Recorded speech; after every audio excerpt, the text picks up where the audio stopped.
To Ask Fernie. I am Fernando, your resident psychic, medium, spiritual person, intuitive, and so forth.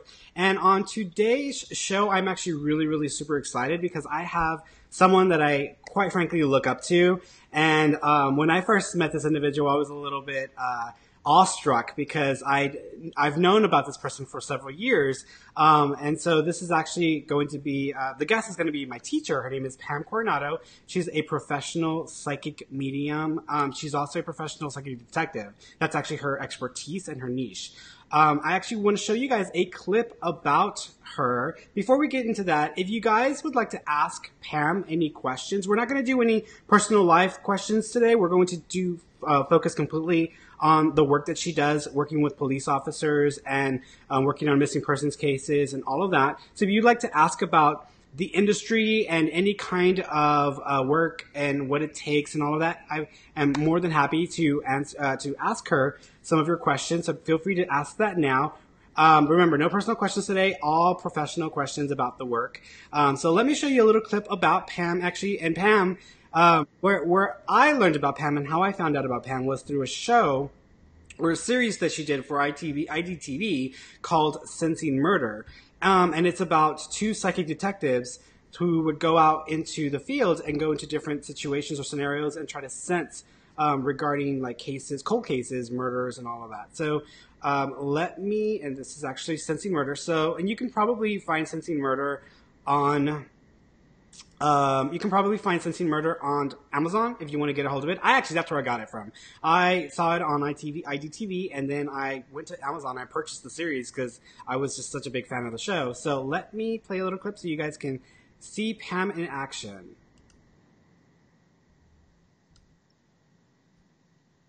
When I was back at the police station, I had a feeling that the perpetrator had maybe watched her for a little while to kind of establish her patterns of coming and going. And I kind of got the feeling it was around a corner. So it's interesting that she lives fairly close to the corner. Corner right there, yeah. So I'm going to focus for a second on what I think was happening here. I get the feeling she was standing here looking out this window.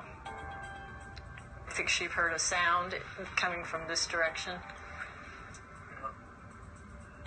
And I get that feeling where it's kind of like all of a sudden realizing, oh my gosh, I think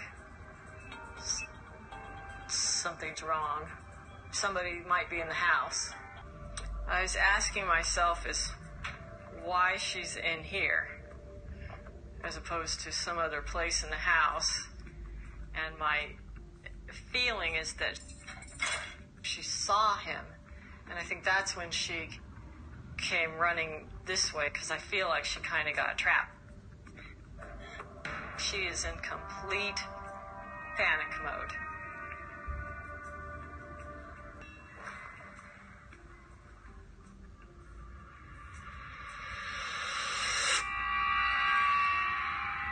There's blood. A lot of blood pooled. Is there blood spatter as well? Yes. Yeah. At the murder scene, Pam says her visions are so intense, she literally feels them. I'm getting dizzy. Wow.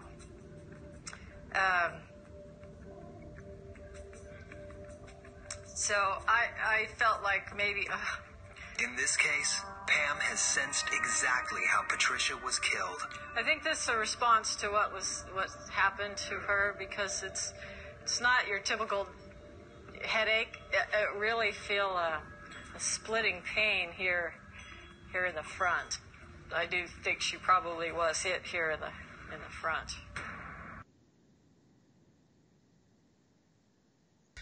All right, guys. So that was a small clip of Sensing Murder. Like I said, if you want to watch the show, I think it's still running on IDTV, but they also have it on Amazon, which is where I got it from. And so without further ado, I would like to introduce Pam to you. So let me get her on here. Hey, Pam. Hey, Fernando. Good to see you. How are you? I'm good. Good. So I just want to take this time and this moment. And thank you so much for the work that you do. I think that you not only have a tough job, but you help a lot of people. And I think that if you have not heard it before, thank you so much for what you do, because I think you bring a level of like seriousness, and the work is serious. And I think it's not just, it's a little psychic parlor, you can just go get your cards read or whatever. It's like more than that. It's more intense than that. And what I loved about the series is that it shows you in the field dealing with police officers, dealing with real murders, real cases, and how serious it is to take your job seriously. Thanks. Yes. I noticed you played a clip from the most intense experience I had on Sensory. Yeah. Yeah. That was a rough one for me. Yeah, and for those of you who don't know what the case was about, it was actually a case about Patricia Newfield. She was a suburban mom who was bludgeoned to death, or she was murdered, and her children came home and found her sitting. Yeah, her son came home, and there was the little kids that she babysat. They were sitting in her blood. So it's this really intense situation that happened with her.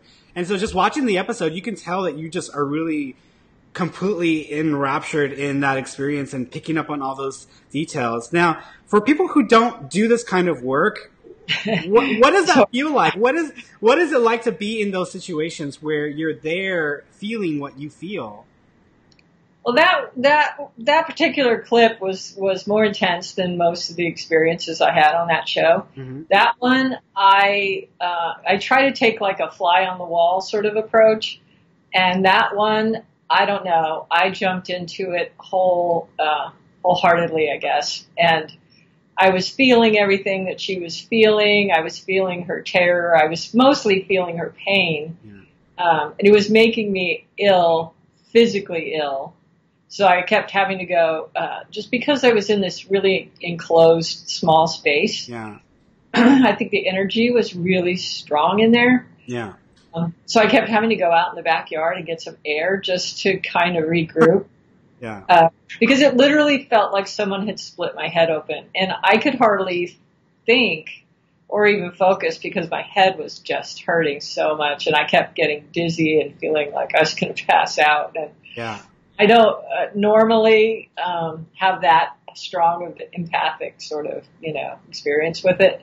But that one, there was just something about that one. And I think the fact that her son came home and found her just really, really was gut-wrenching to me. I think because I had boys and I could just imagine something like that, happening. Yeah. So that was a rough one. There have been times where when I'm doing a mediumship session, like I just relate so much to the energy of the spirit that it just emotionally takes over. And I'm like, wait, give me a second because I need to compose myself. So I can just imagine the intensity of a crime scene and dealing with that kind of situation. Yeah. Yeah, it was, like I said, most of them I didn't have that strong of a reaction, but that one just sucked me right in for some reason. Yeah. So, yeah, it was intense. Well, so I saw you several times on shows like IDTV's Sensing Murder. There's an Australian version of it, I believe, that's been gone on for like all the seasons. Yeah. But I saw you on there with who was the other medium? She was Lori Campbell. Lori Campbell, that's right, Lori Campbell.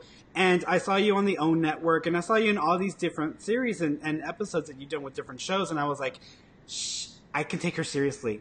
I want to do this in a way that is like that, where it's being taken seriously. It's not just, she is so full of it. Like I could take you seriously. And I was like, that's how I want to do this in a very serious manner so that people don't just, make a snap moment judgment. Oh, like he's totally just feeling, or, he's not really a serious person when it comes to the work. He really does put a lot of effort and energy into that. And I remember when I signed up for your class and I took your class and I was like, oh my gosh, I'm learning from like a professional, right?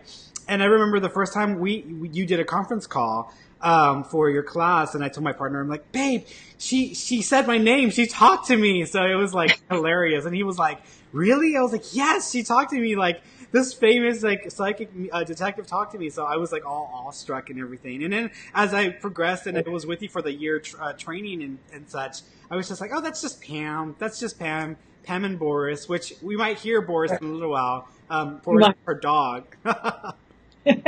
Yes, he likes to burst into my office unexpectedly at times. That's funny. Well, it's like every time we would do the class, you were coming from the beach. And so I guess the beach is really healing for you. It just helps you to like maintain your energy levels. Yes. It's I walk the dog there, but it's also sort of that healing, calming, grounding, definitely for me. Yeah. So how did you get into this kind of work? Because, some people's stories, it's like, oh, one day I was struck by lightning, the next day I could solve crimes, which you've always said, police officers solve cases, psychics don't solve cases. And so that's your motto, and I respect that now. I know now that that's the truth. But when did you first get into this? 1996. And it was really because I had no plans on being a psychic detective. I didn't sit there in high school and decide, that's my career path. Yeah. I started having all these dreams about murder. And at the time I was married and I had 3 young children. It's really normal suburban life going. And started having all these crazy dreams about murder, but I was always the victim. And for the most part, I could dismiss them. I'd, have the dream and then read something in the paper and sort of dismiss it as being just a coincidence. Yeah. And then I had the one dream that changed my whole life, and that was the one, Sherry Daly. And she was a local woman, and I had this dream that I was in a car, and I was her in the dream, but at the time I have this dream that I'm riding in the backseat of a car, and there's a man driving the car, and I'm in the backseat, and then there's a woman next to him, and I recognize him as my husband, only it's not my real husband. Right.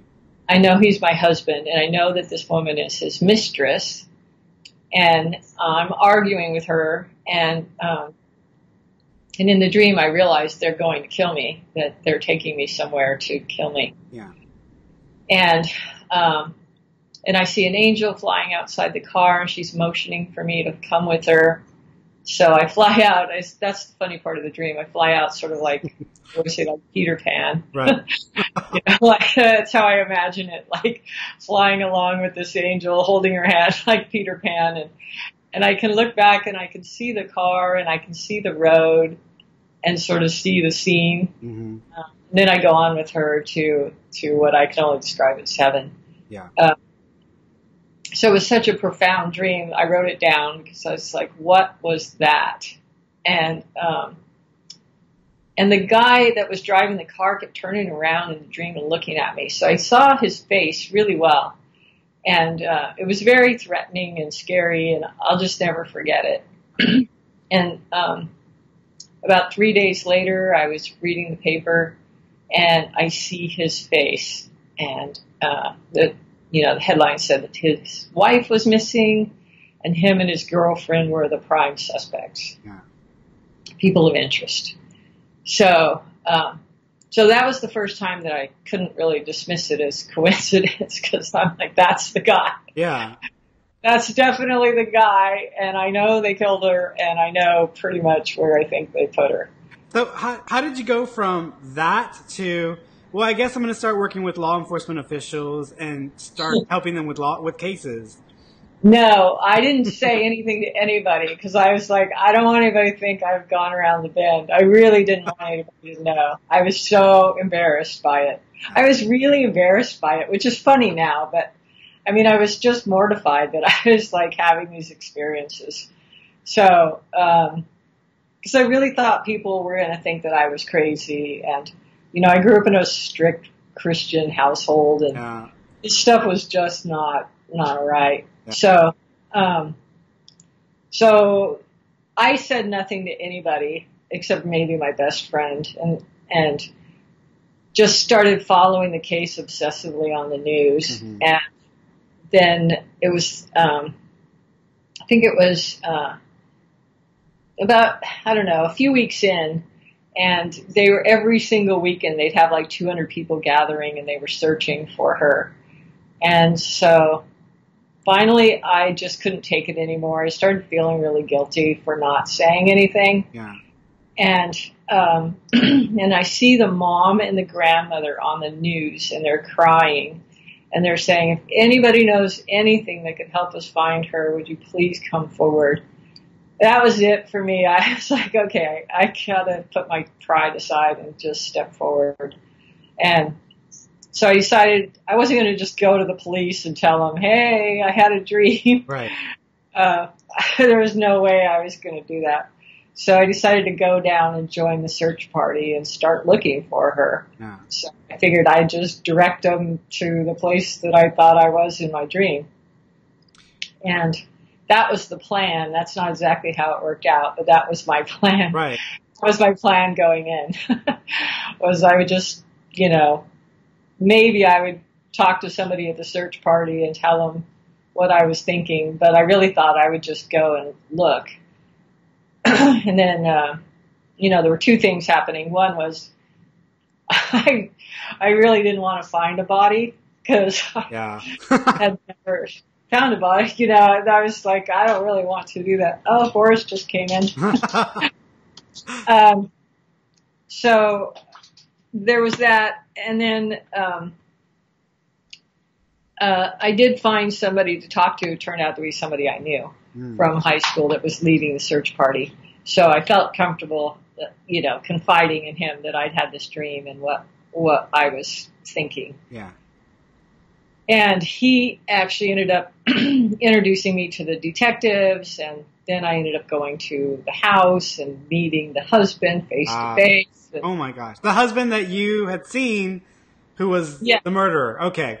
Yeah. Yeah. Yeah. So going into total meltdown mode, being really terrified of him. And just a really long, weird day. But that was my first experience, obviously, of working with detectives. And and I kept telling him, I'm not a psychic. I don't know what I'm doing. I just had this dream. I would not consider myself an expert in any way. Yeah. I have no idea what I'm actually doing. But I do think that this dream could be helpful. And what was interesting about that, too, was that they would ask me questions, and I'd answer them. And then I'd realize that wasn't actually in the dream. So I'd think, well, how did I know that? So there was some interesting back and forth. Yeah, things kind of coming out that weren't actually in the dream. They were just sort of coming out intuitively. Yeah. But they ended up finding her. I wasn't with the search party that found her, which is probably a great thing because I really wasn't ready for that. But it actually matched my description. It was a different road than one that I was thinking in my mind. Mm-hmm. It matched. So what they had done is they took my information and they had an RV parked, and they had these maps of the whole county. And we had a radius because they had rented a car, and they had brought the car back. And that's how they realized something was wrong, was that Forrest is caught in my sorry. No, you're fine. Boris, and by the way, guys, Boris is her dog, her beautiful dog. So he's totally caught in the wires. Anyway, where was I going with that? The RV, and there was a map. Yeah, so the map. So they had just sort of started highlighting all the places that matched my description, because I kept seeing this road, this curvy road, and then I was seeing this creek bed right off the side of the road, and some of these things. And so they just started marking all the places that matched that description, and then they would send teams out to those different locations. And in that process, we found her. They found her body that day. Wow. But it just happened that her best friend was with the group that went to one of these places, and they were driving along this road, and she saw her sandal on the side of the road. Yeah.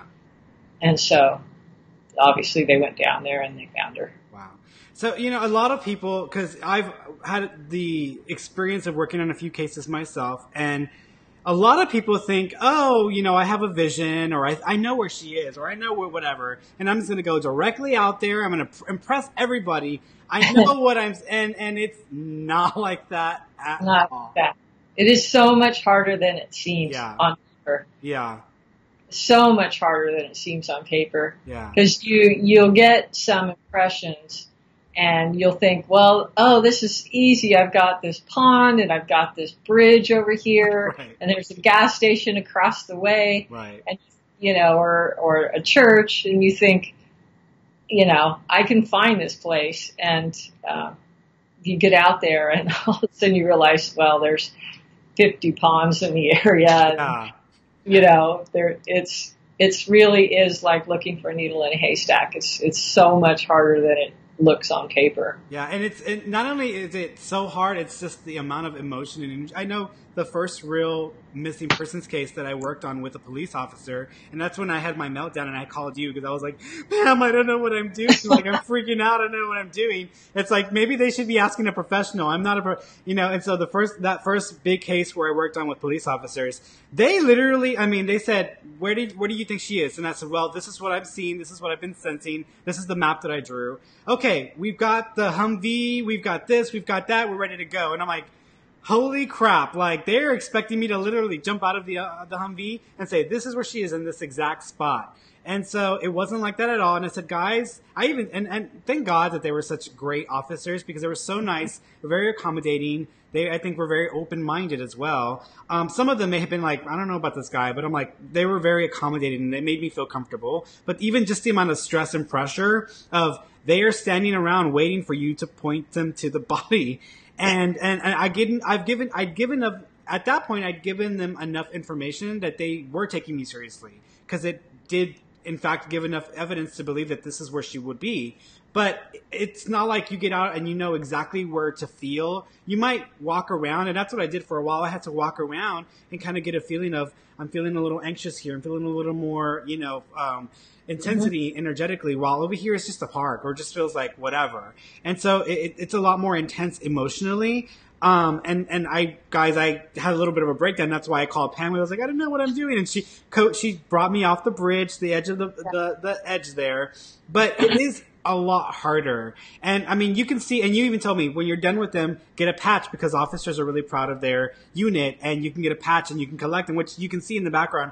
All of the different patches collected with all of the work, which is just shocking to me. And you should be so proud of that because that takes a lot of work there. That's a lot of work. Yeah, that was a lot of work. That's a lot of work behind me. Yeah. But but you're right. There's a lot of pressure. It is a lot of pressure. And, especially in a missing persons search, because it's like you have, people, these detectives who are out there looking at you and they're just waiting for you to tell them where exactly to go. Right. And there's a lot of pressure in that. Yeah. Yeah. And if you're too eager, you end up like that woman here in Texas where she told these officers that there was like 17 bodies underneath this house and they sent all those officers there to dig and there was nothing and they did like a raid on the house and then they sued the psychic or the so-called psychic for like millions of dollars. And so you really have to be careful with the way that you tread with these kinds of situations. So for people out there who are really wanting to maybe look into this line of work, what would be 3 tips that you could give them as far as starting or really getting into the nitty-gritty of the work that's required? Well, I always say get trained. Yep. Just a lot of people think that because it's like me. Yes, I had a dream and I got lucky in those first few cases. But I started training and I started training hard after that. And I've never stopped training. So I continue to learn and grow and improve my skills because it's a skill set. Right. So people think, well, I'm just naturally gifted. Yes, but you could be naturally gifted at the piano and lessons are still going to make. And a suck at playing music. Yeah. So it's sort of that. I always think of it that way. It's sort of like, yes, you may have a lot of natural ability, but you still need the training to teach you how to kind of use it, to control it and bring out the best of what detectives need and understand what detectives need and what's useful. how to organize the information and how to ask yourself the right questions. And so it's a systematic thing, and it's a skill set. And so I definitely tell people to get trained before you jump out there and start doing the work. Right. Because you can't, you don't have a second chance to make a first impression, Right. I would say. So there's that, and it's serious business. It's not a game. These are serious life cases and people's lives at stake here, and so it needs to be taken with respect too. In that approaching it with some humility and seriousness, for sure. But yes, the tip one would be get trained. Definitely get trained. Get some training so that you know what you're doing. Yeah. And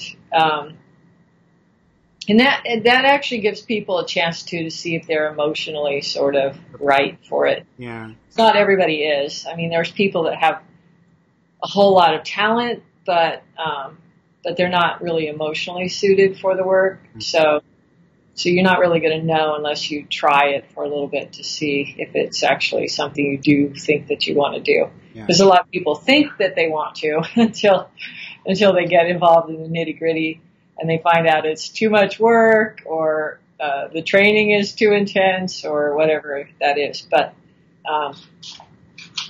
it's super rewarding too for those that do decide to, put the work in and train themselves and go out there and do it. I think it's super rewarding. Yeah. And what do you feel a good second tip would be, as far as, aside from doing the work, or, well, actually that would be a second tip, is to, check and try it out, but see if you're emotionally suited, because that's another whole different area. Some people are not emotionally equipped to deal with being a psychic. I know people who are super amazingly talented intuitives, but when they have to deal with people one-on-one, it shuts them down, or it causes them to feel like they can't really do the work in that instance. Right. So having a police officer in front of you, yeah. If you're really intimidated by that, or if you're really squeamish and you can't stand the sight of blood or anything like that, then it might not be your thing. Right. And so, go ahead. Sorry. So the other thing too is, I always recommend that people, if you're interested in missing persons work, there's different facets, of course, of psychic detective work. Missing persons, I landed on missing persons work because it's the most natural. It's sort of the natural place to go, because it's one of those things where that's where a trained psychic can be the most helpful, because detectives may follow up on all the hard leads and then they don't know what to do at that point. And so that's where a trained psychic could actually come in really, really helpful to give them some direction.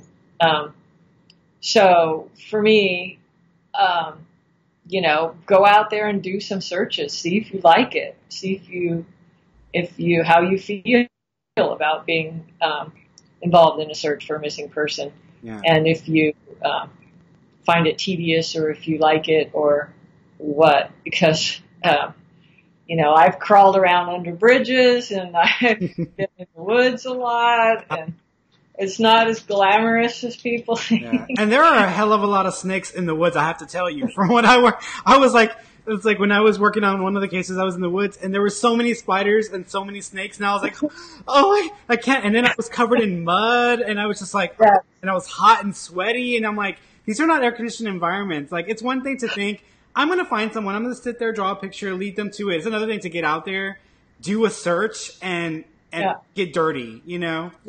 Yeah. And there are bears and snakes and spiders, and like I said, I've crawled, the places where people put bodies aren't normally pretty places. So I've spent a lot of time in unpleasant places, but really yes, maybe you could sit at home in your air-conditioned house and draw a picture that's so great that somebody could figure out where that is.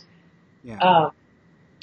And it would be great if that were the case, but there still has to be people out there doing the actual searching like that. Yeah. So I always recommend for somebody to actually, and even if you are that person that can draw this detailed map and point somebody else to it, it's super helpful to understand what those details are just by being out there. So for you too, it's like that experience is so valuable because once you get out there and you realize how difficult it is, right. And you understand how all these details, how the color of the soil it actually makes a difference, or you see a rock, how describing that rock actually makes a difference. Right. All of that stuff, you're not going to know that until you actually have gone out there and tried it. And then that really teaches you sort of what kind of information is valuable, what's necessary, etc. Because you'll think, I have people say it a lot. They say, I see water. It's kind of become a joke with law folks. They're like, yeah, okay. Let me guess, you saw water. Skeptics always say that. They'll go, let me guess, you saw water, right? Right. So if you want to be taken seriously, you have to describe the water. Is the water moving or is it still? What color is it? Is it cold? Does it smell funny? Tell me about the water. Don't just tell me that there's water somewhere in the vicinity. Right.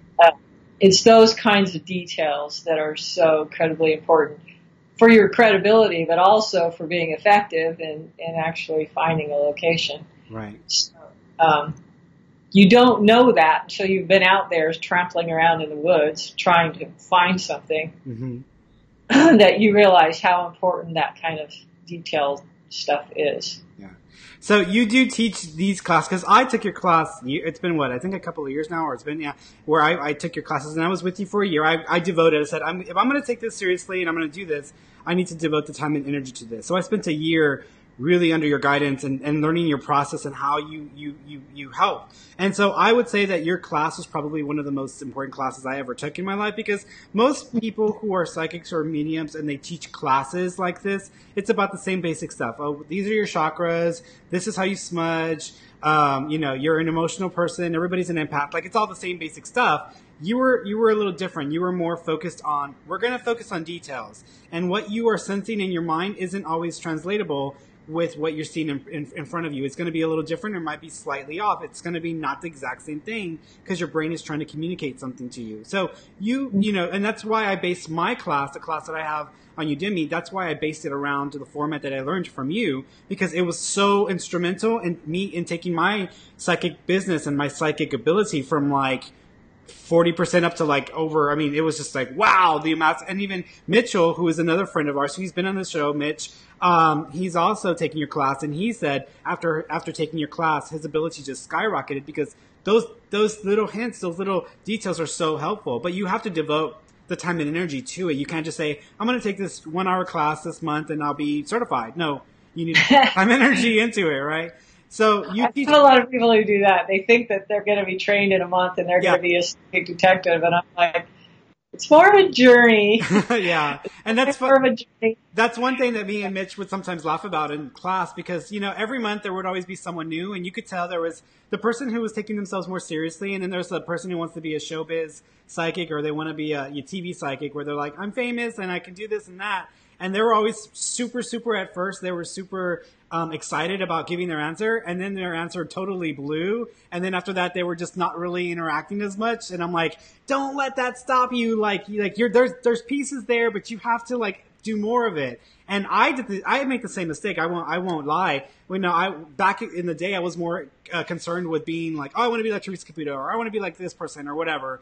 And now it's no, I totally had my mind blew with taking your classes. I was like, this is serious. This is not to play games or to be just a famous person. So I know you've got a few classes. Let me actually show people the classes you've got going on here.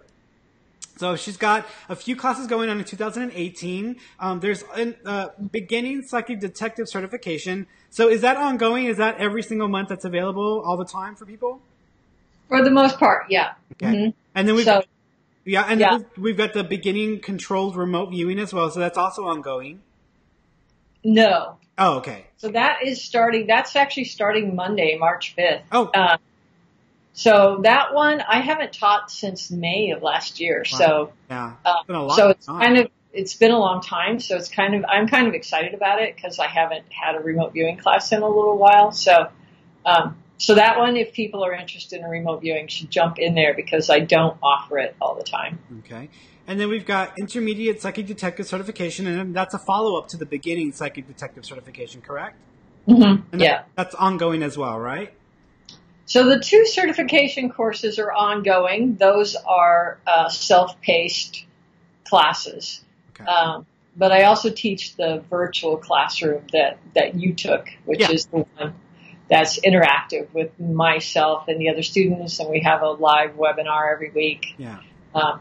So I recommend that people take the beginning certification course first so that they can get the basics. It's like learning to, math. It's like learning basic math before you take a more advanced class.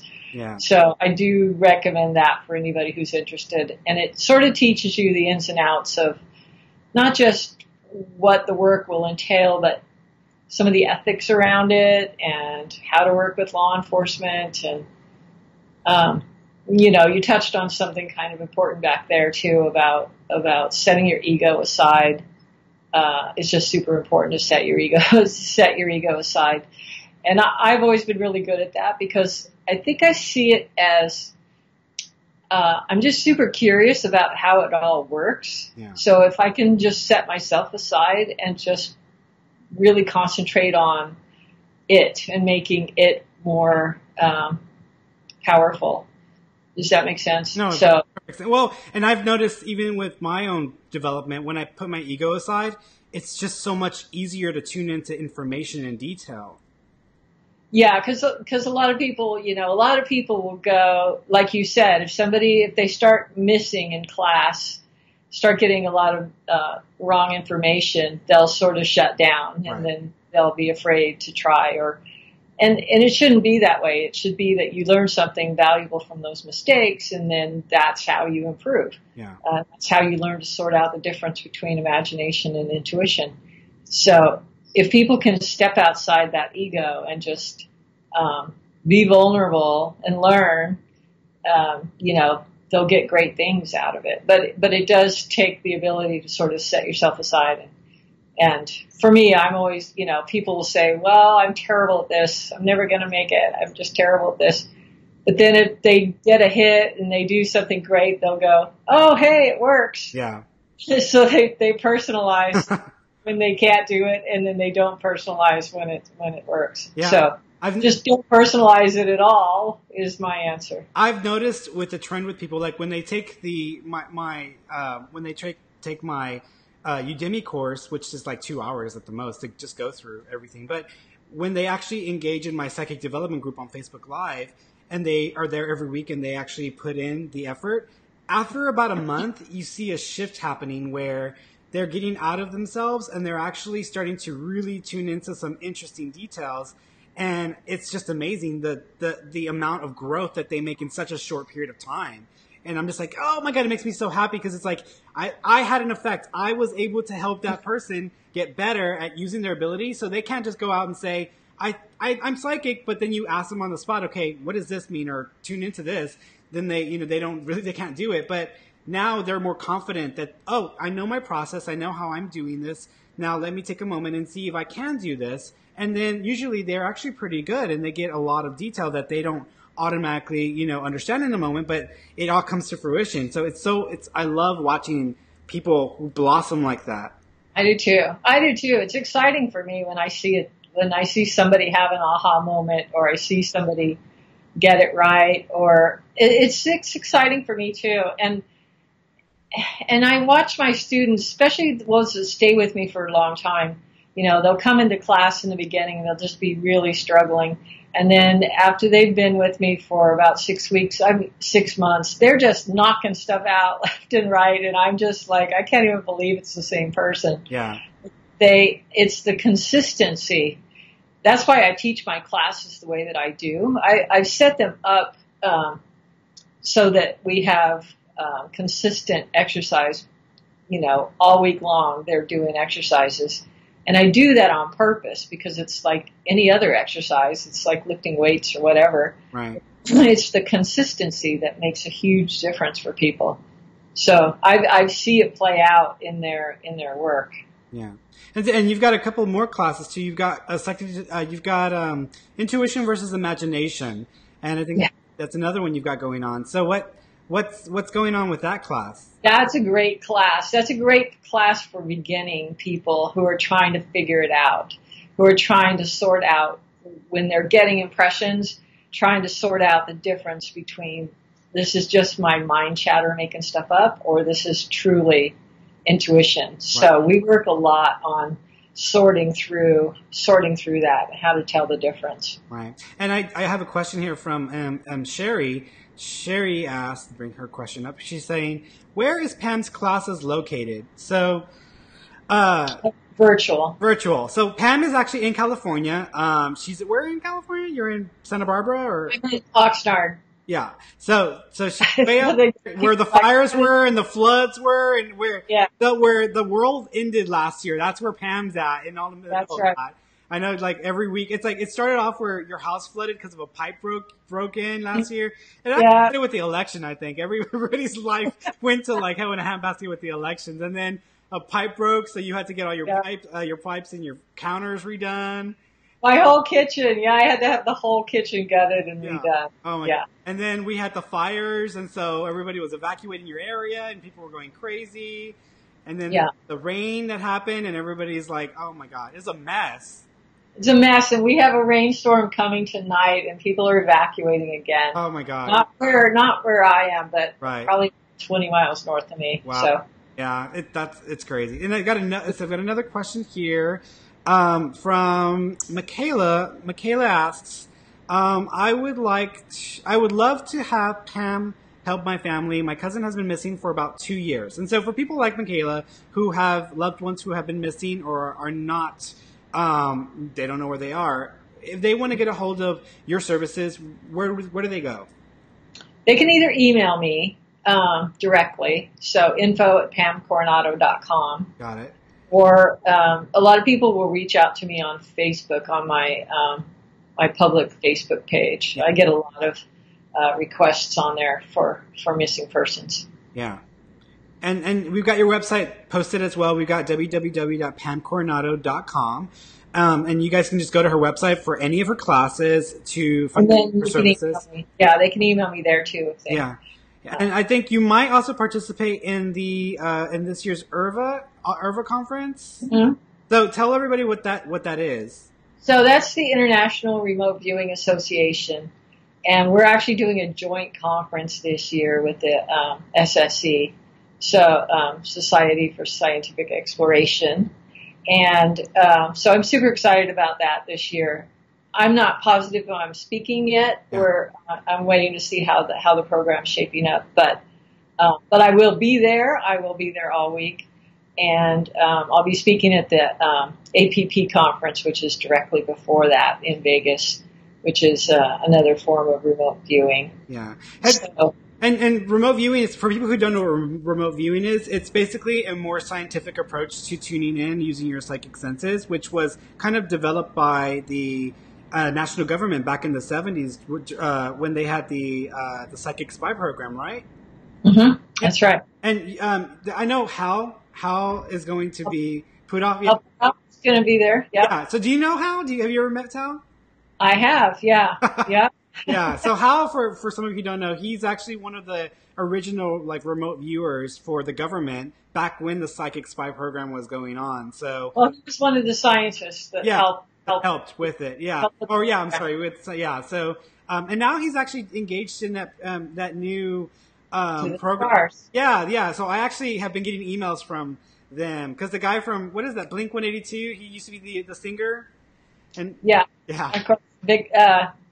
I'm blanking on his name, but yeah. Yeah, it's funny when I saw that I was like, "What is it?" Yeah. So, and for you guys who don't know what the hell we're talking about right now, there's a program that is called what is it? Signs to the Stars or To the Stars. Yeah, to the Stars, and it's a program or it's this organization that was founded by the singer of the lead singer to Blink-182, which is the group from the '90s.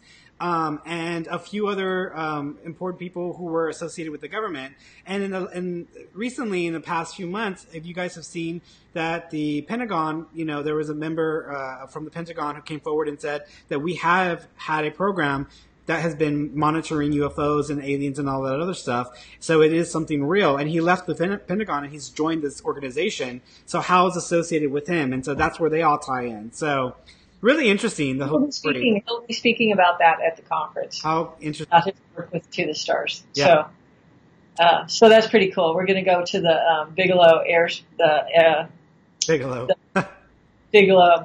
We're going to go to the facilities there and have a tour. What? Oh my God. Yeah, I know. Oh my gosh. You're going to see alien technology, Pam. You're going to be like, oh, okay.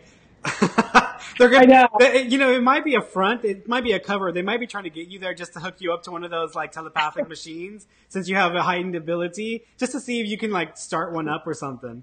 That's funny. I don't think I'll be the only one. I think there's lots of people that are going to be there that are talented remote viewers. So. Well, thank you all guys for tuning in. I am just so grateful to have Pam on. I actually wanted to get her on for a while, and every time I wanted to ask her, it's like, there was flooding or there was a fire.